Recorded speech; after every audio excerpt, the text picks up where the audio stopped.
औज़ुबिल्लाहिमिनश्शैतानिर्रजीम बिस्मिल्लाहिर्रहमानिर्रहीम। अस्सलाम वालेकुम मोहतरम नाज़रीन, उम्मीद करती हूँ आप सब खैरियत से होंगे। Welcome to Maria Islamic world. Amir Mavia को हज़रत अली रज़ी अल्लाह तआला अन्हा से जंग का मशवरा किस सहाबी ने दिया था? जानने के लिए वीडियो को मुकम्मल ज़रूर देखिएगा। हज़रत उस्मान गनी रज़ी अल्लाह तआला अन्हा की मज़लूमाना और दर्दनाक शहादत के बाद जब मुसलमानों ने हज़रत अली रज़ी अल्लाह तआला अन्हा के हाथ पर बैत की और उनको मुसलमानों का चौथा खलीफा तस्लीम किया, तो हज़रत अली रज़ी अल्लाह तआला अन्हा ने तमाम इस्लामी सल्तनतों और ममालिक की जानब अपनी बैत लेने के लिए अपने एलची रवाना किए ताकि तमाम आलम इस्लाम में हज़रत अली रज़ी अल्लाह तआला अन्हा की खिलाफत को कबूल किया जाए और तमाम इलाके उनकी ज़ेर निगरानी आ जाएं और इस्लामी सल्तनत के निज़ाम को और दीगर मामलात को चलाने में आसानी हो सके। जब हज़रत अली रज़ी अल्लाह तआला अन्हा की बैत का परवाना अमीर शाम हज़रत अमीर माविया के पास पेश किया गया, जो कि कुछ यूँ था कि मेरी बैत एक अमूमी बैत है जिसमें तमाम मुसलमान शामिल हैं, चाहे बैत के वक्त मदीना में हाजिर हों या बसरा और शाम या दूसरे शहरों में हों। तुमने ये गुमान किया कि मुझ पर उस्मान के कत्ल की तोहमत लगाने के जरिए मेरी बैत से किनारा कर सकोगे, जबकि सबको मालूम है कि एक तो उस्मान गनी रज़ी अल्लाह तआला अन्हा को मैंने कत्ल नहीं किया ताकि मुझ पर कोई किसास लाजिम हो, और दूसरी बात उस्मान गनी के वर्सा उनके खून का बदला लेने के लिए तुमसे ज्यादा सजावार हैं, और तुम खुद उन अफराद में से हो जो उस्मान गनी की मुखालफत किया करते थे,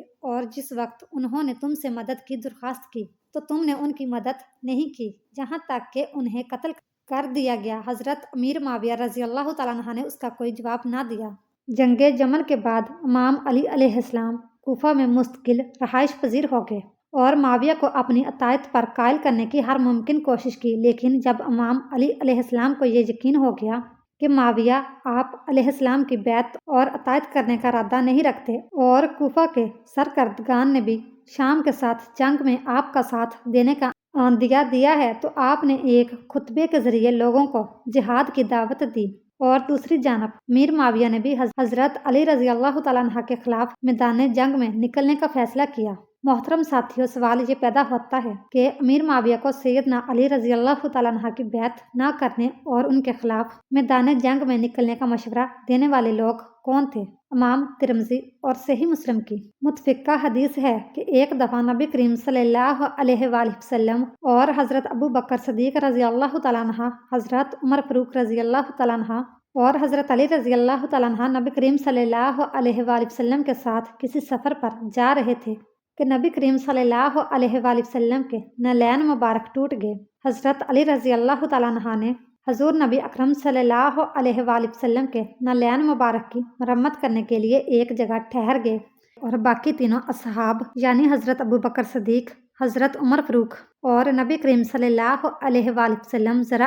आगे चलते हैं। हज़रत अली रज़ी अल्लाह तआला अन्हा को अपने जूते मरम्मत करते हुए देखकर नबी करीम सल्लल्लाहु अलैहि वसल्लम को उन पर बेहद प्यार आया और फरमाया कि अबू बकर और उमर, जैसे मैं अल्लाह ताला के हुक्म से मुशरिकीन से और काफिरों से कताल करता हूँ, ऐसे ही एक वक्त आएगा कि मेरा एक सहाबी मुसलमान के साथ इसी तरह से कताल करेगा, और वह इसी हालत में कताल करेगा कि वह हक पर होगा। सैयदना अबू बकर सदीक और हज़रत उमर फ़ारूक रज़ी अल्लाह तआला अन्हा ने अर्ज़ की, या रसूलल्लाह सल्लल्लाहु अलैहि वसल्लम, वो खुशबख्त कौन है? हजूर नबी करीम सल्लल्लाहु अलैहि वसल्लम ने हज़रत अली रज़ी अल्लाह तआला अन्हा की जानब इशारा करते हुए कहा कि अली बिन अबी तालिब। मोहतरम साथियों, हज़रत अली रज़ी अल्लाह तआला अन्हा के हक पर होने की गवाही और पेश गोई तो नबी करीम सल्लल्लाहु अलैहि वसल्लम ने भी अपनी हयात मुबारका में ही दे चुके थे, और फिर हदीस अमार बिन यासर रज़ी अल्लाह तआला अन्हा ने भी इस बात पर तस्दीक की मोहर सब्त कर दी है कि हज़रत अली रज़ी अल्लाह तआला अन्हा हक पर होंगे, लेकिन इसका मतलब ये नहीं कि हज़रत अमीर माविया रज़ी अल्लाह तआला अन्हा और उनके दीगर साथी, जिनमें अकाबर सहाबा करम रज़ी अल्लाह तआला अन्हा भी शामिल थे, जैसा कि सैयदना तलहा, हज़रत ज़ुबैर बिन अवाम और दीगर सहाबी अलैहिस्सलाम अजमईन शामिल थे, लेकिन वह सब मुशरिकीन या काफर नहीं थे, बल्कि वह हक से दूर थे। बल्कि हज़रत अली रज़ी अल्लाह तआला अन्हा ने तो जंगे जमल और जंगे सफ़ीन में कत्ल होने वाले मुसलमानों के लिए दुआएं भी फरमाई, और आपने ये भी फरमाया कि उस जंग में कत्ल होने वाले मुसलमान, चाहे वो मेरे लश्कर से हैं या दूसरे लश्कर से हैं, वो जनती हैं। तारीख इब्न कसीर के मुसन्नफ़ लिखते हैं कि तमाम मुसलमानों का इस बात पर अजमा था کہ حضرت عثمان غنی رضی اللہ تعالیٰ عنہ ایک خلیفہ وقت تھے جب ان کو ناحق قتل کیا گیا، ناحق شہید کیا گیا۔ اس وقت وہ تمام مسلمانوں کے خلیفہ اور امیر المومنین تھے، چنانچہ خلیفہ وقت کی شہادت کا بدلہ لینا بے حد ضروری ہے۔ حضرت علی رضی اللہ تعالیٰ عنہ بھی اس بات کے حامی تھے کہ حضرت عثمان غنی رضی اللہ تعالیٰ عنہ کے قتل کا بدلہ لینا بے حد ضروری ہے، لیکن باغیوں اور منافقین نے اس طرح سے اسلامی سلطنت پر اپنا ناجائز قبضہ جما رکھا تھا کہ حضرت علی رضی اللہ تعالیٰ عنہ کو عثمان غنی رضی اللہ تعالیٰ عنہ کے قاتلوں تک پہنچنے میں بے حد مشکلات کا سامنا کرنا پڑ رہا تھا۔ ان حالات میں جب حضرت علی رضی اللہ تعالیٰ عنہ کو مسلمانوں کے اتحاد اور ساتھ کی اشد ضرورت تھی، تو اس وقت بہت سے جید اور مشہور صحابہ کرام رضی اللہ تعالیٰ عنہ بھی حضرت علی رضی اللہ تعالیٰ عنہ کا ساتھ چھوڑ کے اور منافقین اپنی چالوں میں کامیاب ہو رہے تھے، اور حضرت علی رضی اللہ تعالیٰ عنہ کی خلافت کو کمزور کرنے کے لیے انہوں نے جو منصوبے بنائے تھے اس کو وہ پایہ تکمیل تک پہنچتا ہوا دیکھ رہے تھے، اور مسلمان ایک دوسرے کے دست گریباں ہوئے جا رہے تھے، جو کہ منافقین کا درینہ خواب تھا جو پورا ہونے جا رہا تھا۔ اس پر بھی جلتی پر تیل کا کام یہ ہوا کہ سیدنا طلحہ حضرت زبیر بن عوام رضی اللہ تعالیٰ عنہ نے حضرت سیدہ عائشہ صدیقہ رضی اللہ تعالیٰ عنہ سے حضرت علی رضی اللہ تعالیٰ عنہ کی خلافت کے بارے میں بات کی، اور ان کو حضرت عثمان غنی رضی اللہ تعالیٰ عنہ کے قاتلوں کو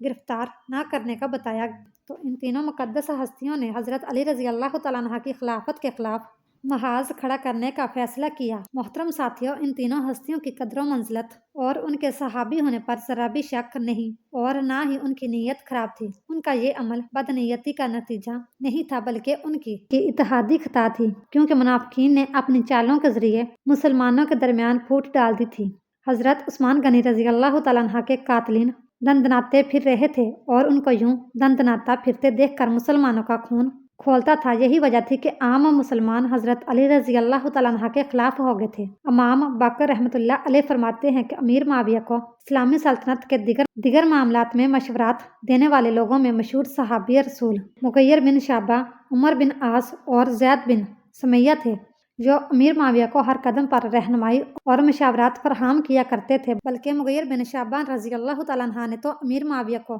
یزید کی جانشینی کا مشورہ بھی دیا تھا، لیکن امام باقر اور ابن کثیر رحمۃ اللہ علیہ اجمعین اس بات پر متفق ہیں، بلکہ دیگر مورخین بھی اس بات پر متفق ہیں کہ امیر معاویہ کا یزید کی جانشینی کا یہ مشورہ ان سے قبول کرنا اور ان کا یہ مشورہ دینا بدنیتی کی وجہ سے نہ تھا، بلکہ مغیرہ بن شعبہ رضی اللہ تعالیٰ عنہ نے تو مسلمانوں کے درمیان پھیلتے ہوئے دنگا فساد اور فتنوں کے پیش نظر یہ مشورہ دیا تھا، تاکہ مسلمان پھر دوبارہ خلافت کے لیے ایک دوسرے کے گلے نہ کاٹتے رہیں، بلکہ جب ایک امیر مقرر ہو چکا ہوگا تو سب کے سب اس کی اطاعت کریں گے۔ یہی تینوں اصحاب سیاسی معاملات اور انتظامی امور میں امیر معاویہ رضی اللہ تعالیٰ عنہ کے دستے بازو تھے۔ اس کے علاوہ انہوں نے مختلف عرب قبائل مثلاً جمنی اور عدنانیوں میں اس طرح سے توازن رکھا کہ ان کی قبائلی عصبیتیں دبی رہیں اور ان دونوں قبیلوں کا عملی تعاون حاصل رہا۔ اس سے یہ اندازہ لگایا جا سکتا ہے کہ امیر معاویہ کے یہ تینوں مشیر بے حد دور اندیش اور دانا تھے، اور حاجر عسقلانی فرماتے ہیں کہ حضرت علی اور حضرت معاویہ رضی اللہ تعالیٰ عنہ دونوں ہی جنگ نہ چاہتے تھے۔ عمر بن عاص نے دونوں جانب کے مقتولین کو جنگ میں دیکھا تو انہیں اتنا دکھ ہوا کہ وہ رو پڑے۔ پھر انہوں نے حضرت معاویہ رضی اللہ تعالیٰ عنہ کی اجازت سے سیدنا علی رضی اللہ تعالیٰ عنہ کو صلح کی دعوت دی، اور یہ ایک نہایت ہی پرخلوص اقدام تھا، اور حضرت علی رضی اللہ تعالیٰ عنہ نے اس خلوص کا جواب خلوص سے ہی دیا۔ حضرت عقبہ رضی اللہ تعالیٰ عنہ کہتے ہیں کہ ہم لوگ صفین کے میدان میں اترے، یہاں کئی دن تک ہم نے جنگ کی، ہمارے مابین مقتلین کی تعداد بہت زیادہ ہو گئی تھی اور گھوڑے بھی زخمی ہوئے تھے۔ مولا علی علیہ السلام نے عمر بن عاص کو پیغام بھیجا کہ مقتلین بہت زیادہ ہو گئے ہیں، جنگ بندی کر دی جائے تاکہ مقتلین کو دفن کر لیا جائے۔ عمر بن عاص نے ان کے اس دعوت کو قبول کیا۔ اس کے بعد دونوں جانب کے لوگ آپس میں گل مل کے حضرت علی رضی اللہ تعالیٰ عنہ کی سپاہ کا ایک شخص جو شدت پسندی کی جانب مائل تھا اس سے اس کے کیمپ میں مار دیا گیا اور اس کی لاش یہاں سے نکالی گئی۔ عمر بن عاص اس خندق یعنی یہاں مقتلین کو دفن کیا جا رہا تھا اس کے دروازے پر بیٹھے تھے، اور دونوں فرقین کے مقتلین کی تعداد ان سے بالکل بھی مخفی نہ تھی۔ حضرت علی رضی اللہ تعالیٰ عنہ کے ساتھیوں میں سے ایک شخص کی لاش جب لائی گئی जो हजरत मुआविया रजी अल्लाह तआला अन्हा के कैंप में कत्ल किया गया था। उमर बिन आस ये देखकर रो पड़े और बोले, ये शख्स बहुत नेक था, बहुत परहेजगार था। कितने ही ऐसे लोग हैं जो अल्लाह ताला के हुक्म पर सख्ती से कारबंद हैं मगर मारे गए। मोहतरम साथियों, उम्मीद करते हैं कि आपको हमारी आज की तारीखी हकायक पर मबनी ये वीडियो पसंद आई होगी। इस तरह की मजीद इस्लामिक मालूमाती वीडियो देखने के लिए हमारी वीडियो को लाइक, शेयर और चैनल को सब्सक्राइब जरूर कीजिएगा। Thanks for watching.